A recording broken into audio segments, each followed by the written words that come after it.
لبیک اللہم لبیک لبیک لا شریک لک لبیک ان الحمد والنعمت لک والملک لا شریک لک لبیک اللہم لبیک لبیک لا شریک لک لبیک ان الحمد والنعمت لک والملک لا شریک لک۔ محترم حضرات، آپ حضرات کے سامنے حج، عمرہ اور زیارت مدینہ منورہ کا نہایت آسان طریقہ تصاویر اور پریزنٹیشن کے ساتھ پیش کیا جا رہا ہے۔ آپ حضرات اس کو توجہ کے ساتھ سنیں۔ بسم اللہ الرحمن الرحیم، الحمد للہ وکفا وسلام علی عبادہ الذین اصطفیٰ، اما بعد فاعوذ باللہ من الشیطان الرجیم، بسم اللہ الرحمن الرحیم، وَلِلَّهِ عَلَى النَّاسِ حِجُّ الْبَيْتِ مَنِ اسْتَطَاعَ إِلَيْهِ سَبِيلًا وَمَنْ كَفَرَ فَإِنَّ اللَّهَ غَنِيٌّ عَنِ الْعَالَمِينَ۔ عزیزوں اور بزرگوں، حج بہت ہی اہم اور بڑی عبادت ہے اور اسلام کی تکمیلی عبادت ہے۔ حج سن 8 ہجری میں فرض ہوا ہے۔ اس کے بہت سارے فضائل ہیں۔ حضرت ابو ہریرہ رضی اللہ تعالیٰ عنہ سے روایت ہے کہ رسول اللہ صلی اللہ علیہ وسلم نے فرمایا، جو شخص اللہ کی خوشنودی اور رضامندی حاصل کرنے کے لیے حج کرے اور دوران سفر گناہ اور نافرمانی سے اپنے آپ کو بچائے تو وہ حج کر کے گناہوں سے ایسا پاک و صاف ہو جاتا ہے جیسے اس دن تھا جس دن اس کی ماں نے اس کو جنا تھا۔ ایک حدیث میں ہے کہ حج اور عمرہ کرنے والے اللہ تعالیٰ کے مہمان ہیں۔ اگر وہ اللہ تعالیٰ سے دعا کریں تو اللہ تعالیٰ ان کی دعا قبول فرمائیں، اور اگر وہ اللہ تعالیٰ سے مغفرت طلب کریں تو اللہ تعالیٰ ان کی مغفرت فرمائیں۔ ایک حدیث میں ہے، ما امعر حاج قط، حاجی کبھی فقیر نہیں ہوتا۔ سفر حج سے پہلے چند ضروری کام۔ سفر حج شروع کرنے سے پہلے کچھ کام ضرور کر لیں جن کا کرنا شرعاً ضروری ہے۔ پہلا کام، اس مبارک سفر میں آپ اپنی نیت درست کر لیں۔ نیت صرف یہ ہو کہ اللہ کے حکم کو پورا کرنے کے لیے اور اس کو راضی کرنے کے لیے میں حج کر رہا ہوں۔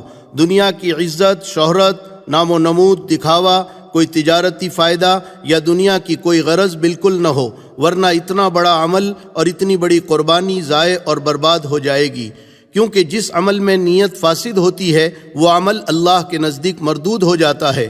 لہٰذا نیت کو خوب ٹٹولیں اور درست کر لیں۔ دوسرا کام، روانگی سے پہلے اپنے تمام چھوٹے بڑے گناہوں سے خوب سچی پکی توبہ کر لیں۔ خوب گڑ گڑا کر ندامت کے ساتھ اپنے گناہوں کا اقرار کرتے ہوئے آئندہ نہ کرنے کے عزم کے ساتھ اللہ تعالیٰ سے معافی مانگ لیں، تاکہ آپ گناہوں کی گندگی سے صاف ستھرے ہو کر اپنے مولا کے دربار میں پہنچے۔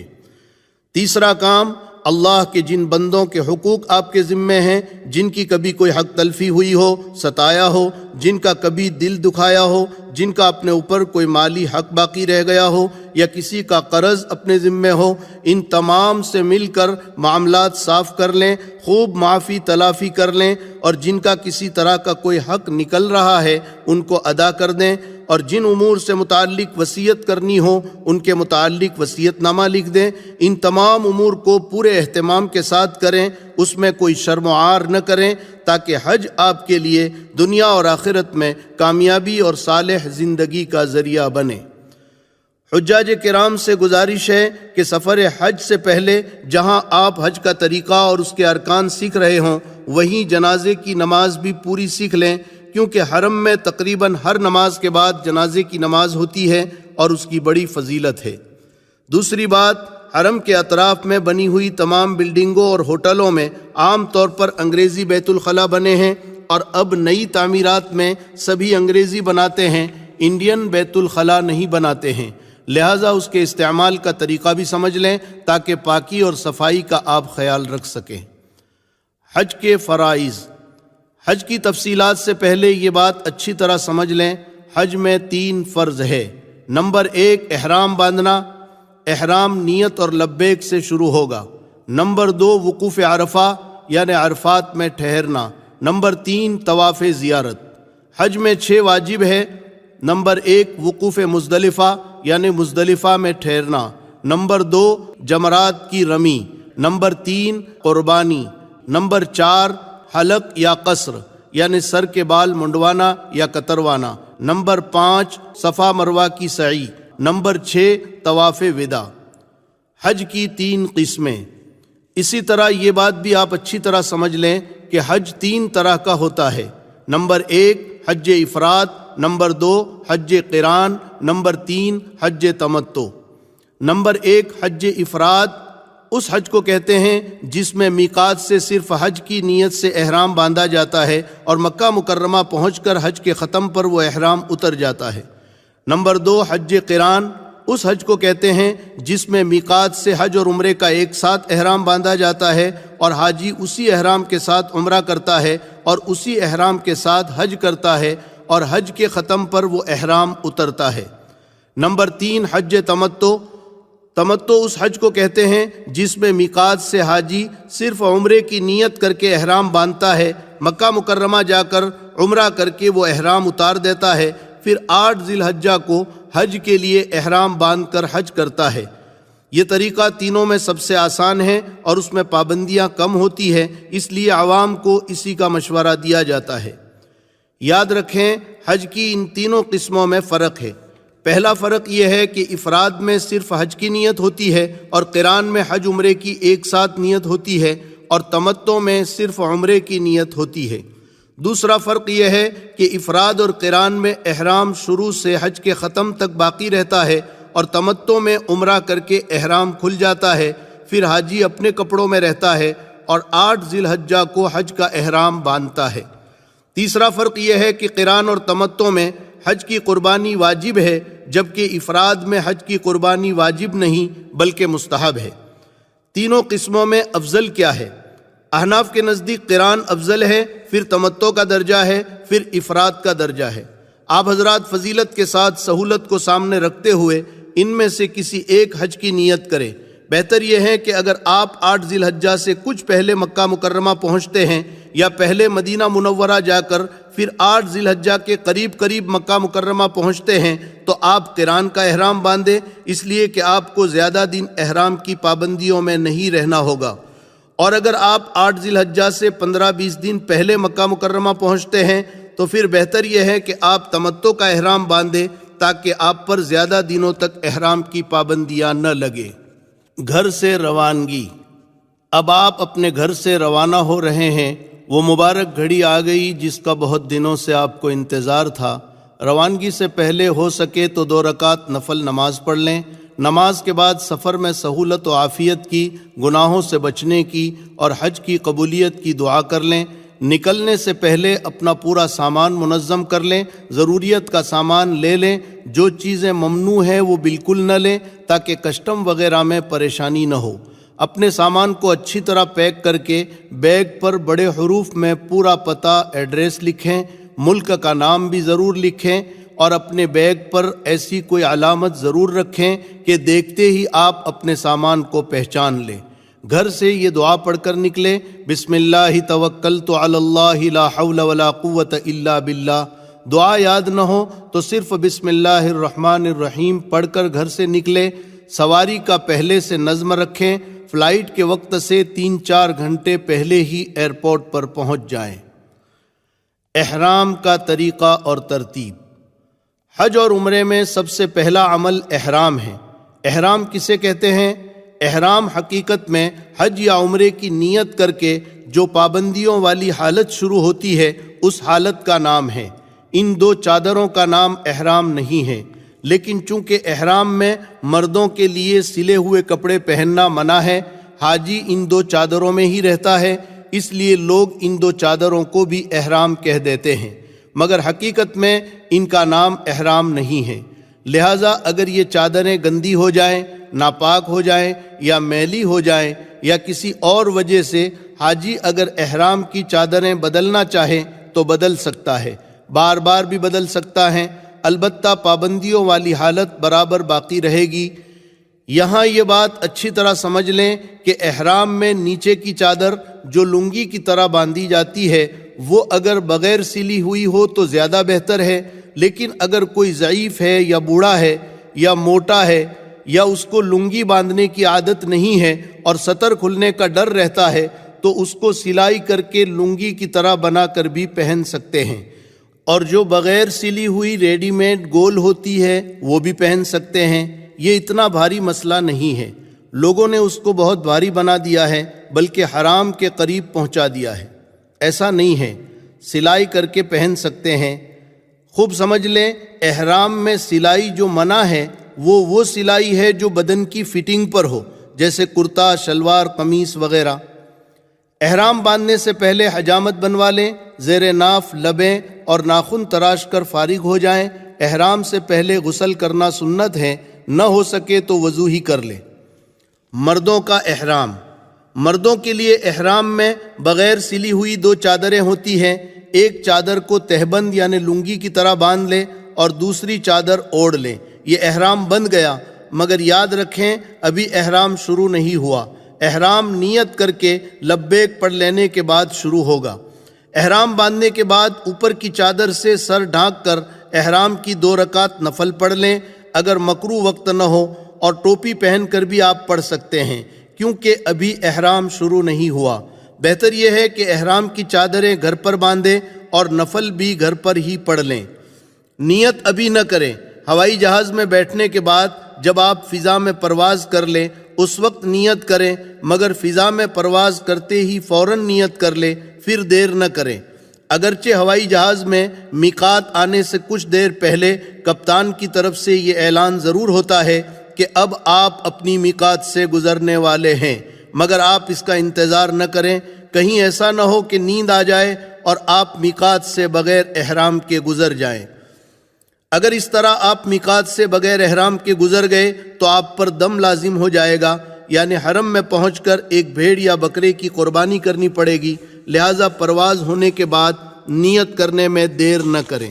یہ مشورہ حجیوں کو اس لیے دیا جاتا ہے کہ اگر خدا نخواستہ فلائٹ لیٹ ہو گئی یا کسی وجہ سے حاجی حج پر نہ جا سکے تو احرام کی پابندیاں نبھانا مشکل ہو جائے گا۔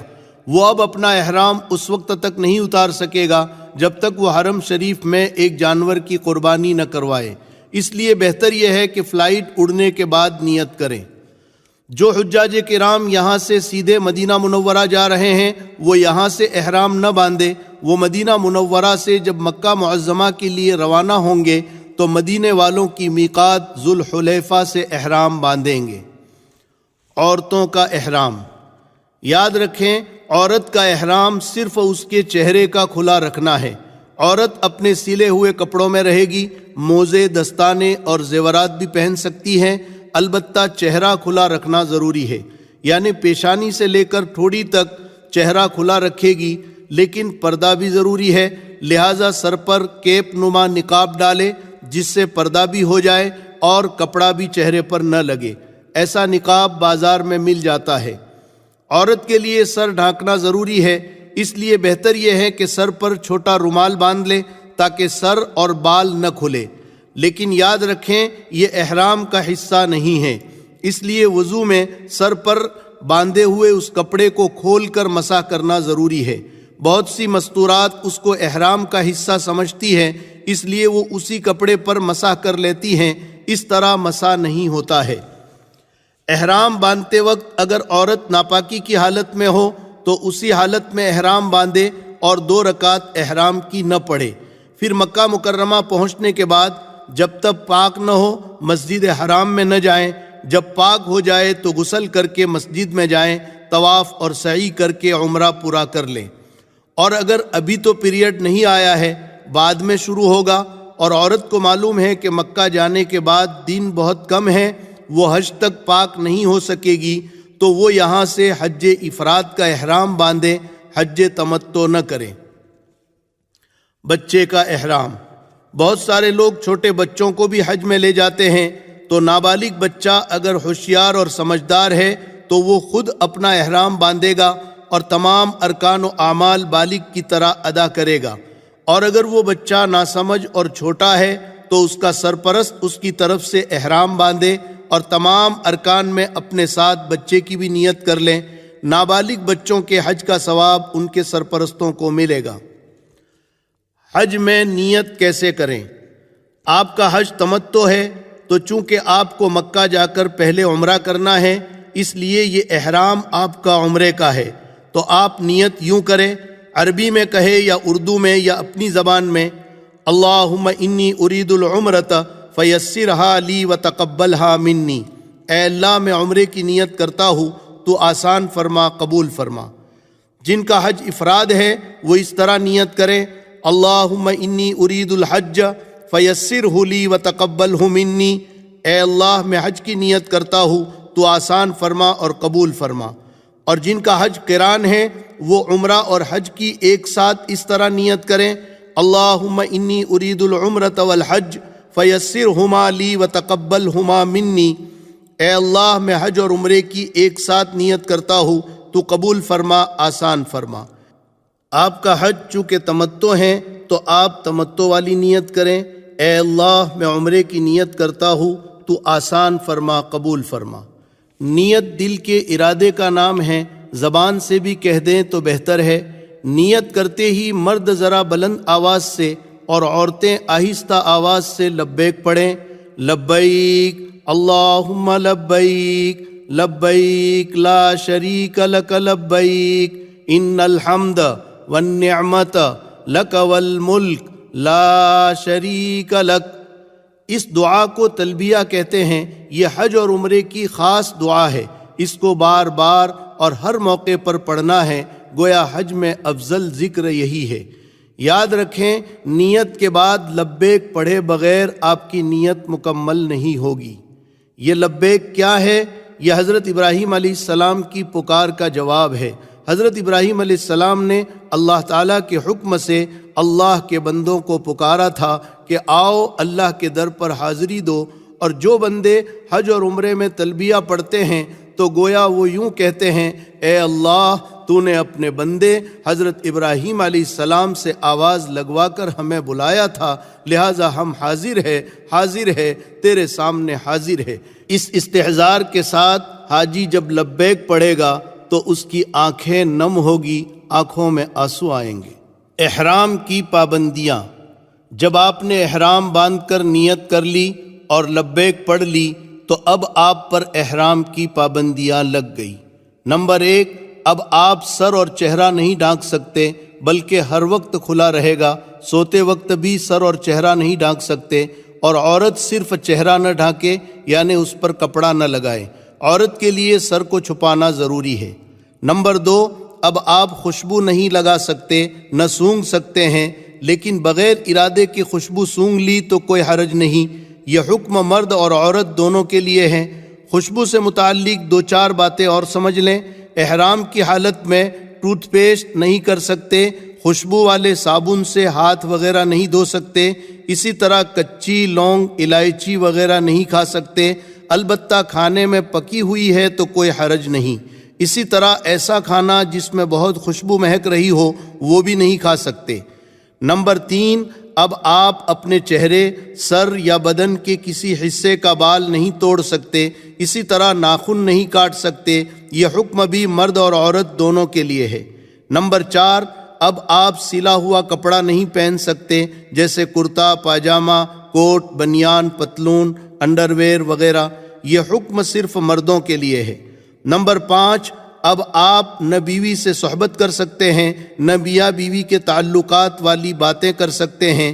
یہ حکم بھی مرد اور عورت دونوں کے لیے ہے۔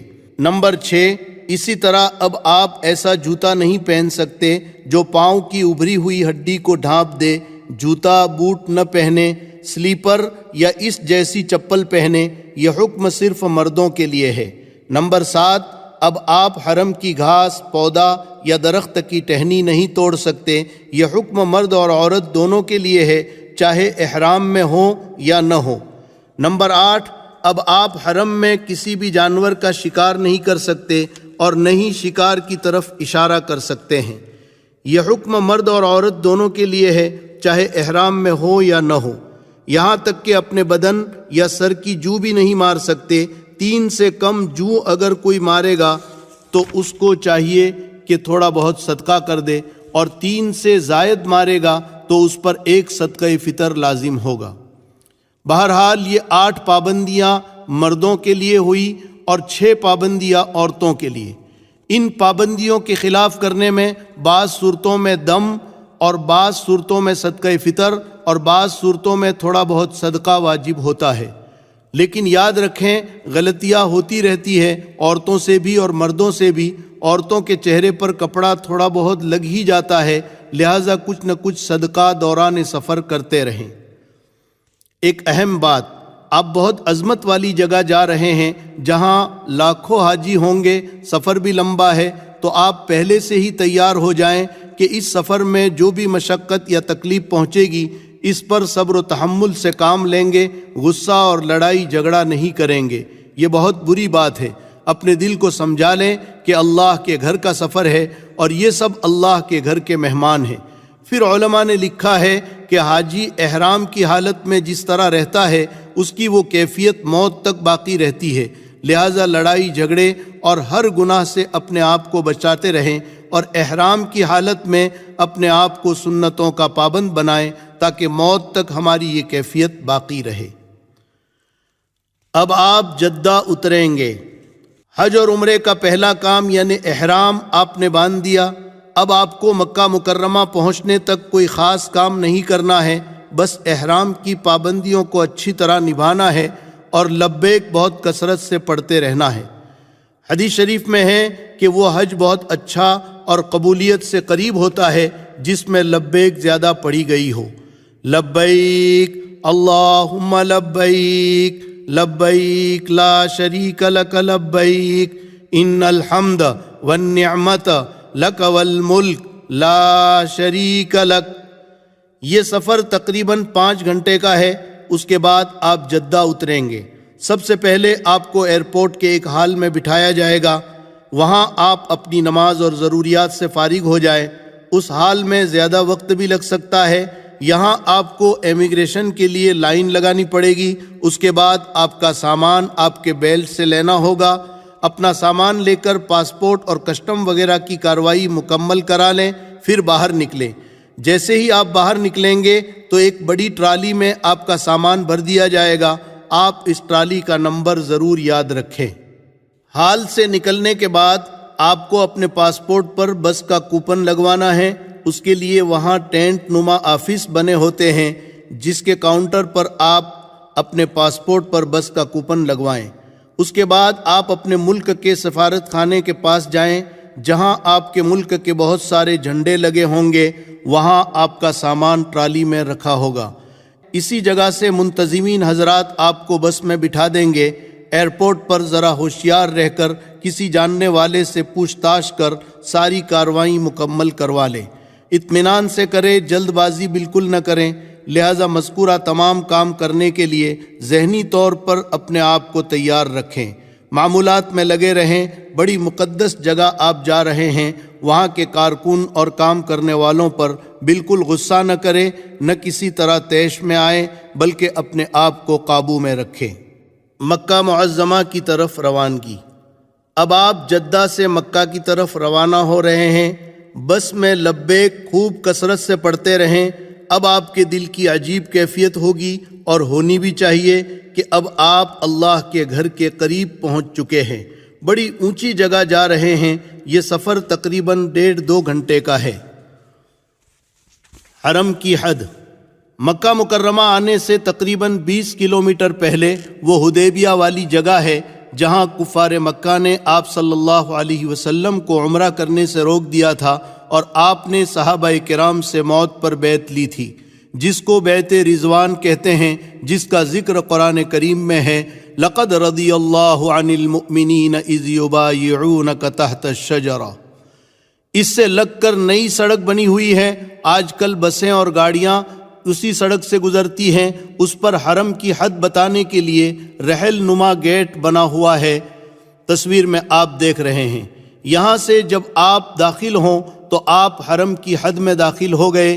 نہایت ادب اور عظمت کے ساتھ گزریں اور اللہ سے دعا کریں، اللہم ان ھذا حرمک وحرم رسولک فحرم لحمی ودمی وبشری علی النار، اللہم آمنی عذابک یوم تبعث عبادک۔ اے اللہ، یہ تیرا اور تیرے رسول کا حرم ہے، میرے گوشت، کھال اور سارے جسم پر جہنم کی آگ حرام کر دے اور قیامت کے عذاب سے مجھے امن دے دے۔ مکہ معظمہ میں داخلہ۔ تھوڑی دیر کے بعد آپ اس مقدس شہر میں داخل ہو جائیں گے جہاں کا چپا چپا حضور اکرم صلی اللہ علیہ وسلم اور صحابہ کرام رضوان اللہ علیہم اجمعین کی قربانیوں سے منور ہے۔ یہاں سے استغفار کرتے ہوئے عاجزی کے ساتھ لبیک پڑھتے ہوئے داخل ہو۔ معلم کی بس آپ کو پہلے معلم کے مکتب لے جائے گی، وہاں بھی وقت لگتا ہے۔ وہاں معلم کی طرف سے آپ کو آئی کارڈ، بیلٹ اور ناشتے کا ایک پیکٹ ملے گا۔ پھر معلم کی بس آپ کو بلڈنگ تک لے جا کر چھوڑ دے گی۔ اس کے بعد آپ اپنی رہائش گاہ دیکھ لیں، اپنا سامان ترتیب سے رکھ لیں، ضروریات سے فارغ ہو جائیں اور تھکن ہو تو آرام کر لیں۔ یہاں جلد بازی بالکل نہ کریں۔ یہاں آپ بہت سارے حاجیوں کو دیکھیں گے کہ سامان رکھ کر سیدھے حرم میں بھاگ رہے ہیں، حالانکہ تھکے ہارے ہیں۔ آپ ان کی دیکھا دیکھی بالکل نہ کریں، بلکہ آپ آرام کر کے حشاش بشاش ہو کر حرم شریف میں جائیں تاکہ اطمینان سے تمام ارکان ادا کر سکیں اور اللہ کے گھر کی زیارت کر سکیں۔ اور یہ بات بھی دھیان میں رکھیں کہ معلم کی طرف سے جو پیلا پٹا اور کارڈ آپ کو ملا تھا اس کو ہر وقت اپنے ساتھ رکھیں۔ بیت اللہ پر حاضری۔ اپنے کمرے سے باوضو ہو کر اور لبیک کثرت سے پڑھتے ہوئے عاجزی کے ساتھ مسجد حرام کی طرف چلیں۔ اگر آپ عزیزیہ میں ٹھہرے ہیں تو آپ کے لیے بس کا انتظام ہوگا۔ اب مسجد حرام میں کسی بھی دروازے سے داخل ہوں، سنت کے مطابق دائیں پیر سے دعا پڑھتے ہوئے داخل ہوں اور اعتکاف کی نیت کر لیں تاکہ جب تک آپ مسجد حرام میں رہیں اعتکاف کا ثواب ملتا رہے۔ اس طرح دعا پڑھیں: بسم اللہ والصلاة والسلام علی رسول اللہ، اللہم اغفر لی ذنوبی وافتح لی ابواب رحمتک ونویت سنت الاعتکاف۔ جب اندر پہنچ جائے اور بیت اللہ شریف پر آپ کی پہلی نظر پڑے تو راستے سے ایک طرف ہو کر اللہ اکبر لا الہ الا اللہ واللہ اکبر کہہ کر خوب دعا کریں۔ بیت اللہ پر پہلی نگاہ پڑتے وقت تمام دعائیں قبول ہوتی ہے۔ بہتر یہ ہے کہ آپ پہلی دعا یہ مانگیں: اے اللہ، موت تک میری تمام جائز تمنائیں اور دعائیں جو تجھ کو پسند ہو قبول فرما۔ اس کے علاوہ جو دعائیں مانگنا چاہیں مانگ سکتے ہیں اور جتنی دیر مانگنا چاہیں مانگ سکتے ہیں۔ اپنے لیے، اپنے گھر والوں کے لیے، اپنے خاندان کے لیے، پوری امت کے لیے خوب گڑ گڑا کر اللہ سے دعائیں مانگے۔ اس وقت کی آپ کی ساری دعائیں انشاءاللہ قبول ہے۔ دعاؤں سے فارغ ہو کر اب آپ کو عمرہ کرنا ہے۔ عمرے کا طریقہ سمجھنے سے پہلے یہاں بیت اللہ میں پہنچ کر ایک بات خاص طور سے دھیان میں رکھیں تو انشاءاللہ آپ بہت سی تکلیفوں سے بچ جائیں گے۔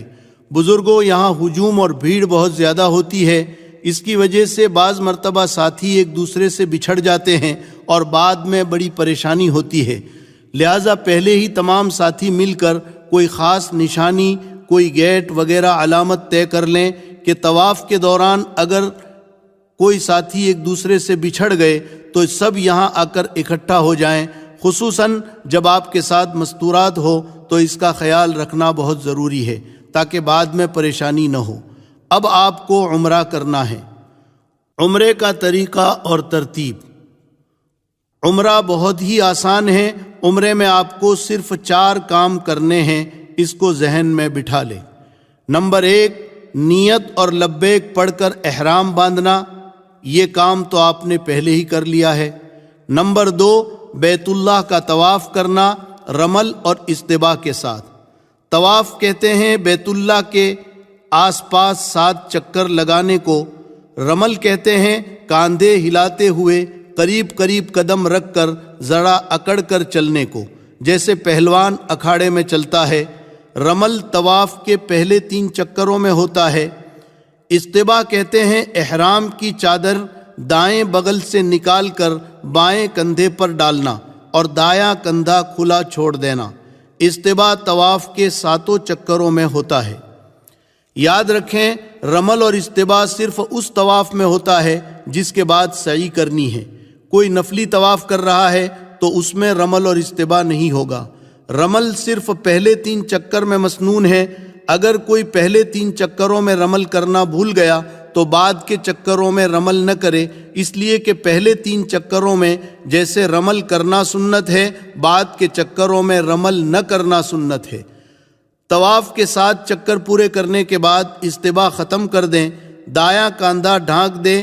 بعض لوگ نماز میں بھی استباء کی حالت میں ہوتے ہیں، یاد رکھیں اس طرح نماز پڑھنا مکروہ ہے۔ نمبر 3، صفا اور مروہ کے درمیان سعی کرنا۔ نمبر 4، حلق یعنی سر منڈوانا یا قصر یعنی بال کتروانا۔ بس یہ 4 کام آپ نے کر لیے تو آپ کا عمرہ ہو گیا۔ اب اس کو ذرا تفصیل سے اچھی طرح سمجھیں۔ طواف کا طریقہ، احرام آپ کا بندھا ہوا ہے، اب دوسرا کام طواف کرنا ہے، اس کو اچھی طرح سمجھیں۔ بیت اللہ کے 4 کونے ہیں، ایک کونے پر حجر اسود ہے، حجر اسود کی طرف رک کر کے کھڑے ہوں گے تو آپ کی داہنی طرف رکن عراقی ہے، اس کے بعد رکن شامی اور پھر رکن یمانی۔ حجر اسود جنت کا پتھر ہے، جس وقت یہ جنت سے اتارا گیا دودھ سے زیادہ سفید تھا۔ حدیث شریف میں ہے کان الحجر الاسود اشد بیاضا من اللبن اسودته خطایا بنی آدم۔ جس وقت یہ پتھر جنت سے اترا تھا دودھ سے زیادہ سفید تھا، انسانوں کے گناہوں نے اس کو کالا کر دیا۔ حجر اسود اس وقت چاندی کے حلقے میں 11 ٹکڑوں میں ہے۔ کسی وقت حادثے میں اس پتھر کے ٹکڑے ہو گئے تھے۔ حجر اسود سے طواف شروع ہوگا اور حجر اسود پر طواف ختم ہوگا۔ طواف شروع کرنے سے پہلے چند باتوں کا دھیان ضرور رکھیں جن کے چھوٹ جانے سے طواف ادا نہیں ہوتا۔ پہلی بات، طواف میں وضو ضروری ہے، بغیر وضو کے طواف نہیں ہوتا۔ اگر درمیان میں وضو ٹوٹ جائے تو جس چکر میں وضو ٹوٹا ہے وہ چکر دہرا دے، پورا طواف دہرانے کی ضرورت نہیں۔ دوسری بات، اسی طرح جن اعضاء کو نماز میں چھپانا ضروری ہے ان کو طواف میں بھی چھپانا ضروری ہے۔ مرد کا سطر ناف سے لے کر گھٹنوں تک ہے اور عورت کا چہرہ، ہتھیلی اور قدمین کو چھوڑ کر باقی پورا بدن سطر میں شامل ہے۔ لہذا عورتوں کو ایسا کرتا پہننا چاہیے جس کی آستین پوری کلائی تک ہو۔ اگر چوتھائی عضو کھلا رہے گا تو طواف لوٹانا پڑے گا، ورنہ دم لازم ہوگا۔ تیسری بات، اسی طرح طواف پیدل کرنا واجب ہے۔ اگر کسی عذر کی وجہ سے پیدل طواف نہیں کر سکتا تو ویل چیئر وغیرہ پر سوار ہو کر طواف کر سکتا ہے۔ طواف شروع کرنے سے پہلے اب تک جو آپ عمرے کی لبیک پڑھ رہے تھے وہ بند کر دیں اور مرد حضرات استباء کر لیں، یعنی دایاں کندھا کھلا چھوڑ دیں۔ اور اب چونکہ حجر اسود کے قریب جانا ممکن نہیں ہے، بھیڑ اور رش بہت زیادہ ہوتا ہے، اس لیے حجر اسود کی سیدھ میں آ جائے اور اس کی طرف رک کر لیں۔ سیدھ میں آنے کے لیے آج سے کچھ سالوں پہلے حکومت نے سنگ مرمر کی پٹی بنائی تھی، مگر اس کی وجہ سے حجر اسود کے سامنے بھیڑ بہت زیادہ ہو جاتی تھی، تو اب وہ پٹی حکومت نے ختم کر دی۔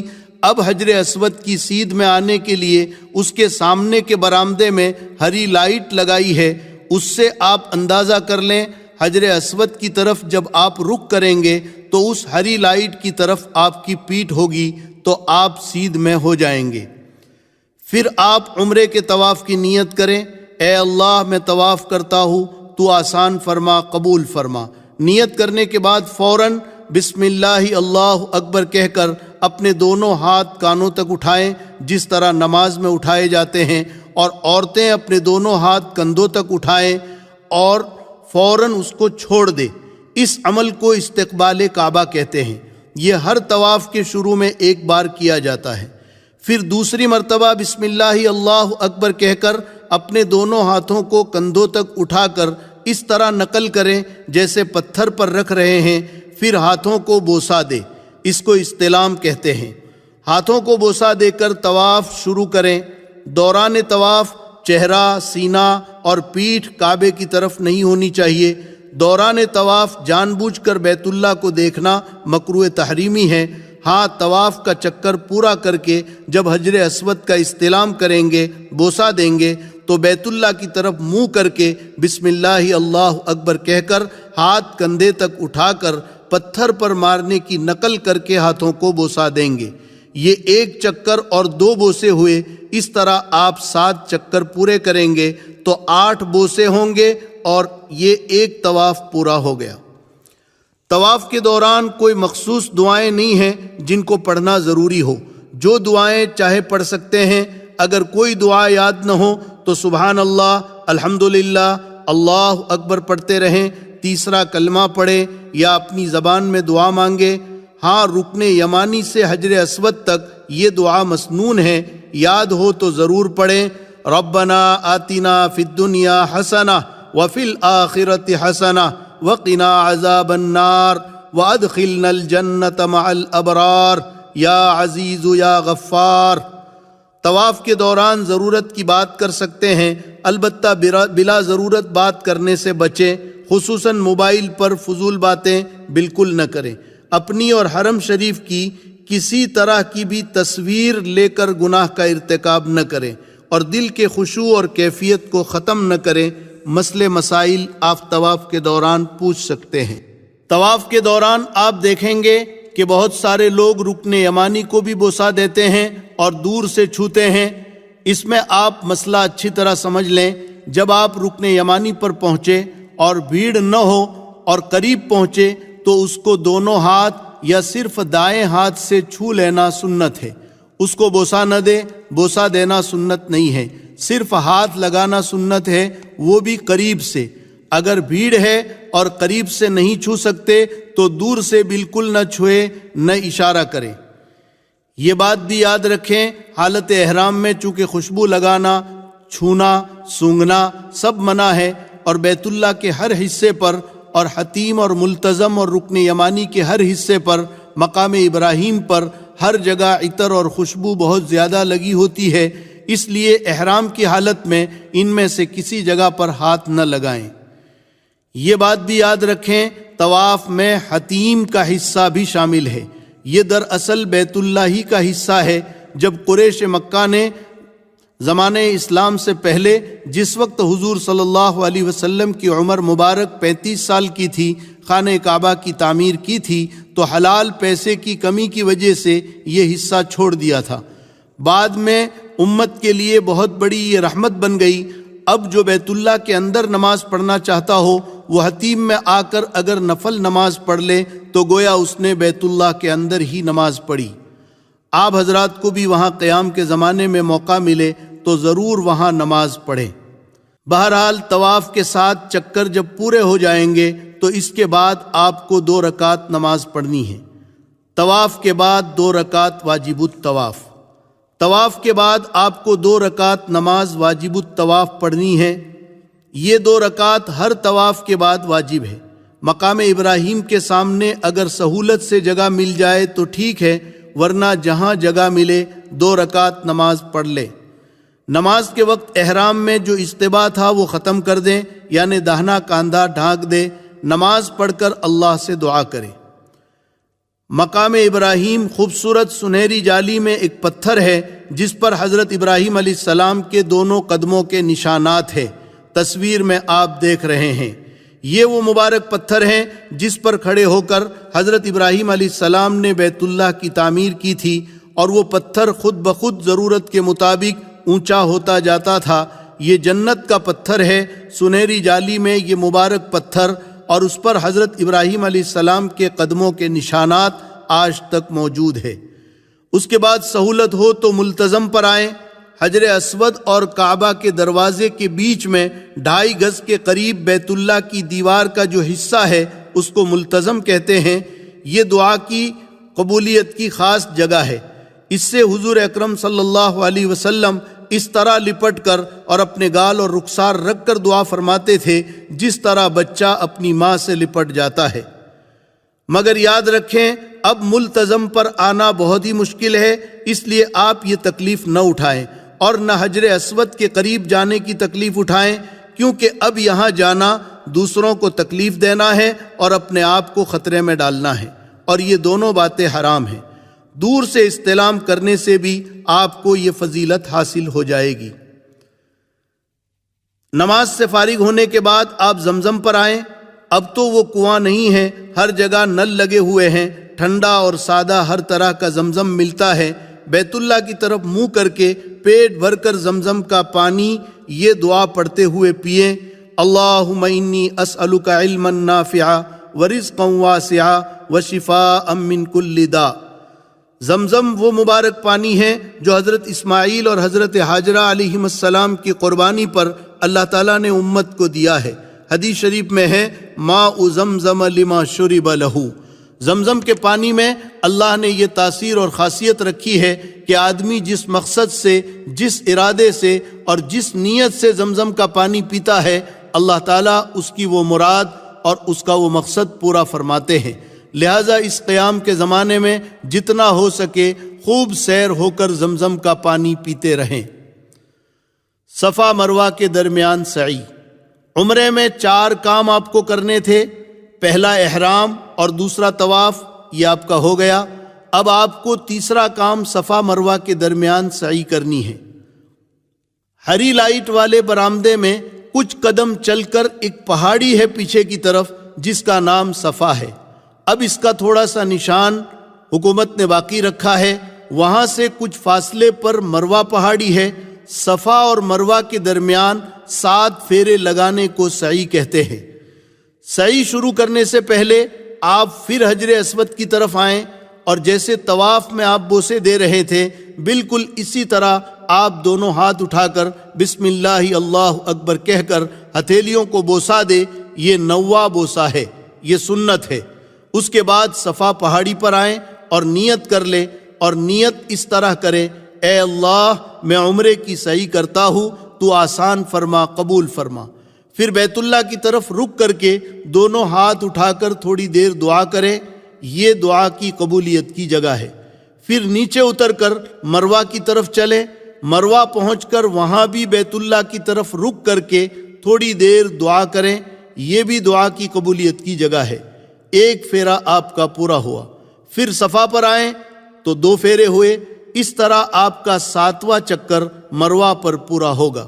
صفا مروہ کے درمیان چھت اور دیوار میں جہاں ہری لائٹیں لگی ہے اس حصے کو میلین اخضرین کہتے ہیں۔ اس حصے میں مردوں کے لیے دوڑنا سنت ہے، لیکن عورتیں اپنی حالت پر چلتی رہے۔ ہر چکر میں صفا مروہ پر رک کر قبلہ کی طرف منہ کر کے دعا کرنی ہے، اور ہر چکر میں 2 ہری لائٹ والے حصے میں دوڑنا ہے۔ اور یاد ہو تو یہ دعا پڑھیں، رب اغفر وارحم وتجاوز عما تعلم انک انت الاعز الاکرم۔ سعی کے بعد اگر ہو سکے تو 2 رکعت نفل نماز پڑھ لیں، یہ مستحب ہے۔ یہ بات بھی یاد رکھیں، سعی بغیر وضو کے بھی ہو جائے گی، اس کے لیے وضو ضروری نہیں ہے۔ اور سعی کے دوران بھی جو دعائیں پڑھنا چاہے پڑھ سکتے ہیں، دعائیں یاد نہ ہوں تو اپنی زبان میں دعا مانگیں۔ حلق یا قصر۔ اب آپ کے 3 کام پورے ہو گئے، پہلا احرام، دوسرا طواف، تیسرا صفا مروہ کی سعی۔ اب آپ کو چوتھا کام کرنا ہے، حلق یعنی استرے سے بال منڈوانا، یا قصر یعنی قینچی سے بال کٹوانا۔ حلق زیادہ بہتر ہے۔ حرم میں آپ دیکھیں گے کہ لوگ کئی طرح سے حلق اور قصر کرواتے ہیں۔ بعض لوگ صرف چند بال کاٹ دیتے ہیں۔ آپ لوگوں کو دیکھا دیکھی بالکل نہ کریں، بلکہ پورے سر کا حلق یا قصر اچھی طرح کروائیں۔ اگر آپ کے سر کے بال بڑے ہیں تو آپ قینچی سے کٹوا سکتے ہیں، مگر لمبائی میں انگلی کے پور کے برابر کٹوانا ضروری ہے۔ اور اگر آپ کے سر کے بال انگلی کے پور سے چھوٹے ہیں تو پھر حلق کرانا ضروری ہے۔ اور عورتیں اپنی چوٹی کے نچلے حصے سے صرف 1 پور کے برابر یعنی تقریباً 1.5 انچ بال کاٹیں۔ بعض مرتبہ عورت کے سر کے بال چوٹی کے اوپر کے حصے میں زیادہ گھنے ہوتے ہیں اور نیچے کے حصے میں چوٹی باریک ہوتی ہے، تو اس صورت میں بالوں کو 3 حصوں میں کر کے 1 پور کے برابر کاٹیں تاکہ چوتھائی سے زیادہ کٹ جائے۔ اور اگر اوپر نیچے بال برابر ہوں تو ایک طرف سے بھی 1 پور کاٹیں گے تو قصر ہو جائے گا۔ جب آپ نے حلق کر لیا تو اب آپ کا احرام ختم ہو گیا اور عمرہ پورا ہو گیا۔ اب ساری پابندیاں ختم ہو گئی، نہا دھو کر اپنے سلے ہوئے کپڑے پہن لے۔ جن لوگوں کا حج قران ہے وہ عمرہ کرنے کے بعد حلق نہیں کریں گے، ان کا احرام ابھی باقی رہے گا۔ عمرے کے بعد سے ایام حج تک آپ کا حج چونکہ تمتع ہے تو آپ عمرے سے فارغ ہو کر 8 ذی الحجہ تک بغیر احرام کے رہیں گے۔ اب آپ پر کوئی پابندی نہیں ہے۔ ان دنوں میں آپ اپنا وقت ضائع نہ کریں، نماز باجماعت کا اہتمام کریں، ذکر کریں، تلاوت کریں۔ حرم میں ایک نیکی کا ثواب 1 لاکھ ہوتا ہے، اس کی قدر کریں۔ حدیث شریف میں ہے روزانہ بیت اللہ پر 120 رحمتیں نازل ہوتی ہیں، 60 طواف کرنے والوں پر، 40 نماز پڑھنے والوں پر اور 20 بیت اللہ کو دیکھنے والوں پر۔ لیکن اس وقت ایک بات کا خاص دھیان رکھیں کہ ابھی حج تک آپ اپنے آپ کو زیادہ تھکائیں نہیں۔ بہت زیادہ طواف کرنا اور بار بار حرم میں آنا ٹھیک نہیں۔ آگے حج کے 5 دن ہیں جو بہت مشقت والے ہیں اور بہت اہم ہیں۔ اس کے لیے آپ اپنی طاقت اور بیلنس باقی رکھیں۔ بخاری شریف کی حدیث میں ہے اللہ کے نبی صلی اللہ علیہ وسلم اپنے حج کے سفر میں 25 ذی القعدہ کو مدینہ منورہ سے چلے تھے اور 4 ذی الحجہ کو مکہ مکرمہ پہنچے۔ آپ نے مکہ میں آ کر پہلے عمرہ کیا، اس کے بعد 4 دن مکہ میں رہے۔